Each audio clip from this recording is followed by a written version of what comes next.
Hey, welcome back to the show. We've got to cover this massive scandal that's unfolding in Minnesota. I told you in the previous show that over $8 billion of Minnesota's taxpayer money had been stolen and used to buy luxury properties here in the United States, to start businesses, sent back to Somalia, and potentially fund terrorist organizations like Al-Shabaab. Now it's being reported that some of the fraud is being linked to some Democratic lawmakers. Take a look. The Department of Homeland Security linking multiple Democratic lawmakers in Minnesota to an illegal Somali national arrested as part of the immigration crackdown there. Abdul Dahir Ibrahim entered the U.S. in 1995 after being deported from Canada, where he was charged with welfare and asylum fraud. He had been living in Minnesota despite an order by an immigration judge for his removal back in 2004 because of his extensive history of fraud charges. He was finally arrested by ICE agents last week. DHS did post these pictures online of Ibrahim with multiple Democrats they say have allowed him to keep living in the U.S. under sanctuary policies, including failed Minneapolis mayoral candidate Omar Fattah, Congresswoman Ilhan Omar, and Governor Tim Walz. That's right. You guys heard that right. This guy had a removal order back from 2004. The reason he hasn't been removed and he was allowed to commit all these crimes was because he went to a sanctuary city where he knew immigration couldn't go get him. This is what sanctuary policies do. They make our cities unsafe. But for some reason, Democrats continue to think that having sanctuary cities is good for its citizens. When this whole story broke, we understood that Minnesotans had lost over $1 billion in taxpayer money. But apparently that was only $1 billion in Medicare and Medicaid fraud. Take a look. It's true. A Somali fraud ring in Minnesota stole over $1 billion from Medicaid. How did this happen? Well, Medicaid programs are run by the states, which in Minnesota means the Tim Walz administration.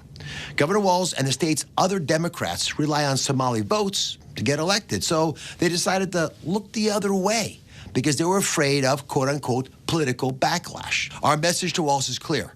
Either fix this in 60 days or start looking under your couch for spare change, because we are done footing the bill for your incompetence. I'm glad that we have Dr. Oz as the Medicare and Medicaid administrator for this country. He's doing a phenomenal job because he understands what the American people need. And I know a lot of these criminals that are hiding in these sanctuary cities are probably saying to themselves, well, ICE is extended all throughout the United States. That means that their numbers are probably low in some of these cities.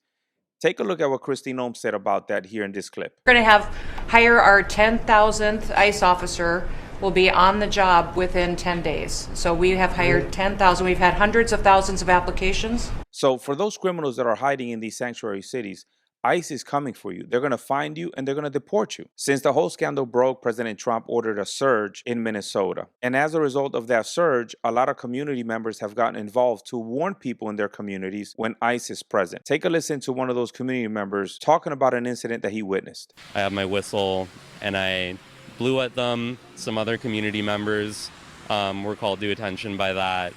And they roughed him up a bit, shoved him in a car for a second. They stole his phone, his identification, his wallet, but then they fortunately let him go, so he is safe. I don't think federal agents steal your phone or your wallet. I'm just putting that out there. I think they confiscated in case they need it for evidence or anything like that. So this guy was ultimately let go. In other words, he was detained. This is one thing I don't have an issue with. People say, well, if you get stopped and you get detained, that's not right. You're a U.S. citizen. I don't mind. If it's going to make anybody safer in this country, if I'm detained just to make sure that I'm not a threat or to verify that I'm a citizen, I don't have an issue with that. I have no issues with that. All the violence that you see, people being thrown on the ground, those are people that are resisting. Those are people that think they're going to win if they fight against a federal agent. And that's not the thing to do. Nobody's going to win if you fight against a federal agent, especially when all they're doing is enforcing the law. I've always said, if you don't like the law, vote your politicians out and vote politicians in that represent what you believe to be morally correct when it comes to the law. You know, my sister's a New York City police officer, and she always says the same thing. If you don't want any issues with the police, there's only one thing you have to do. Comply. Comply and no issues will happen. And if the officers get out of hand, you know what? It's a lawsuit. Because what do most officers have in today's police force? Body cams. Here's a little more on the rapid response teams. You got caught. Many of the rapid response teams that use whistles and cell phones to alert residents of ICE activity are trained by the Immigrant Rights Action Committee. In the last week, with everything going on and the attacks against the Somali community, we saw a jump from 100 signups to almost 500 signups for this one training. UDO has helped train more than 1,200 volunteers on how to safely identify ICE activity and to help protect immigrant neighbors. Needed skills after President Donald Trump said he wanted Somalis out of the country. UDO has trained over 1,200 people to impede law enforcement operations. Think about that for a second. Remember, people continue to gripe and complain about ICE. All they're doing is enforcing the law. And when you ask, why are they utilizing tactics that are so rough? Well, maybe it's because they've had a 1,200% increase on crimes and violence against them. But UDO has trained 1,200 people to impede these operations. Now, Tim Walz has not taken responsibility for anything that happened, for any of the fraud, which I think is absurd and absolutely ridiculous. Even though now he's changed his tune and has welcomed federal investigators to come into his state. But let's listen to what Representative Ilhan Omar had to say about the whole situation, especially since most of the people arrested were from her district. Why do you think this fraud was allowed to get so widespread? Well, I want to say, this also has an impact on Somalis because we are also taxpayers in Minnesota. We also could have benefited from the program and the money that was stolen. And so it's been really frustrating for people to not acknowledge the fact that we're also, as Minnesotans, as taxpayers, really upset and angry about the fraud that has occurred. Mm-hmm. Now, in case you guys were following along, that's right. She's playing the victim card. She's saying, well, the Somalis were also affected by this. Now, she's talking about 80,000 Somalis versus the 6 million Minnesotans that had $8 billion in tax dollars, hard-earned tax dollars stolen from them. But instead of taking any responsibility, what does she do? She plays the victim card and says, well, Somalis were affected too. Yeah, the same Somalis who just stole $8 billion. How does that make sense? Make that make sense. Now, during the interview, she goes on to blame the FBI. She blames everybody, but never takes any responsibility for knowing a lot of these criminals, posing for photos with a lot of these criminals, or any of that. And just to show you how clueless this woman is, here she is talking about Stephen Miller, who is President Trump's architect when it comes to immigration policy. Take a look. I mean, when I think about Stephen Miller and his white supremacist rhetoric, it reminds me of the way the Nazis described Jewish people in Germany. And as we know, there have been many immigrants who have tried to come to the United States who've turned back, one of them being Jewish immigrants. She is comparing Stephen Miller to Nazis. Does she not know that Stephen Miller is Jewish? Comparing a Nazi to someone who's Jewish is like an oxymoron. Are you serious? That just goes to show you how clueless she is. That also goes to show you the type of representatives that you have representing you in Congress. I think we need to get smarter when we elect these people into office. Are you kidding me? If you're going to attack anybody politically, you should probably do some research on them, especially if you're going to touch a sensitive topic like the Holocaust. Now I'm going to play you a little clip just to show you the hypocritical nature of the Democrats. Take a look. All Americans, not only in the states most heavily affected, but in every place in this country, are rightly disturbed by the large numbers of illegal aliens entering our country. The jobs they hold might otherwise be held by citizens or legal immigrants. The public service they use impose burdens on our taxpayers. That's why our administration has moved aggressively to secure our borders more, by hiring a record number of new border guards, by deporting twice as many criminal aliens as ever before, by cracking down on illegal hiring, by barring welfare benefits to illegal aliens.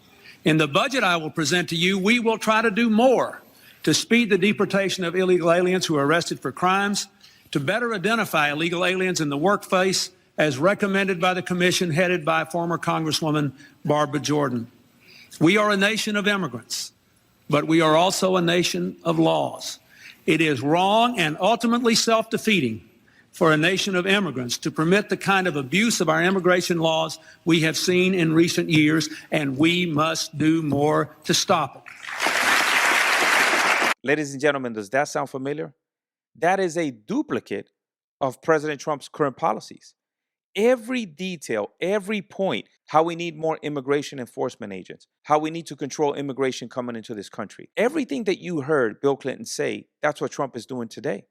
It was okay to be done back then, but why is it unjust to be done today? One answer, because it's President Trump doing it. I'll repeat what I always say. I'm not defending Trump's policies. What I'm doing is I'm shedding light on the hypocrisy in politics, whether it's a Republican or a Democrat. We need to do better when we vote these people into office. But don't tell Zoran Mandami that. Take a look at the latest video that he just posted. As mayor, I'll protect the rights of every single New Yorker, and that includes the more than 3 million immigrants who call this city their home. But we can all stand up to ICE if you know your rights. If you think that message is bad, take a look at what other sanctuary cities are doing, and then listen to a message and what Mandani is promising New Yorkers that he's going to do. Mayors in all these cities are doing all they can to impede ICE agents from New York City to Los Angeles to Minneapolis to New Orleans. Brian Yennis in New York. Brian. And Harris, the most prominent pro-sanctuary city voice nationwide right now is arguably New York City's mayor-elect Zoran Mamdani, who won promising to make New York the strongest anti-ICE city in the country by spending $165 million offering free legal defense services for immigrants in the city, promising to harden the city's data systems, making it harder for ICE to get their hands on the personal data of illegal immigrants. And now he's giving advice on how to resist ICE agents. If ICE does not have a judicial warrant signed by a judge, you have the right to say, I do not consent to entry, and the right to keep your door closed. ICE is legally allowed to lie to you, but you have the right to remain silent. You are legally allowed to film ICE, as long as you do not interfere with an arrest. New Yorkers have a constitutional right to protest, and when I'm mayor, we will protect that right. Look, I've told you before, most people that come into this country are not criminals. They are not criminals. During the Biden administration, 94% of the people that were stopped at the border didn't have a criminal record. Not here, not back in their home country. During the Trump administration, because I know a lot of people are going to say, well, those numbers were probably fudged, and I'm sure they were. But during the Trump administration, 90% of the people that were stopped at the border did not have a criminal record here or back in their home country. So most people that come here don't have a criminal record. The issue is that 10% or that 6%, whichever number you're looking at, do have a criminal record. And that small percentage of people is messing it up for everybody else. I am almost certain that if this mass migration had not happened under the Biden administration, President Trump would be content with finishing the wall that he started in his first term. That he would be content with going after the worst criminals in this country that are here illegally. But extreme situations require extreme measures, and that's exactly what the president is doing now. But listen, what do I know? I'm just a political commentator. And that takes us to the end of the video. Keep the comments coming. I'm going to respond to everyone. Until next time, stay balanced.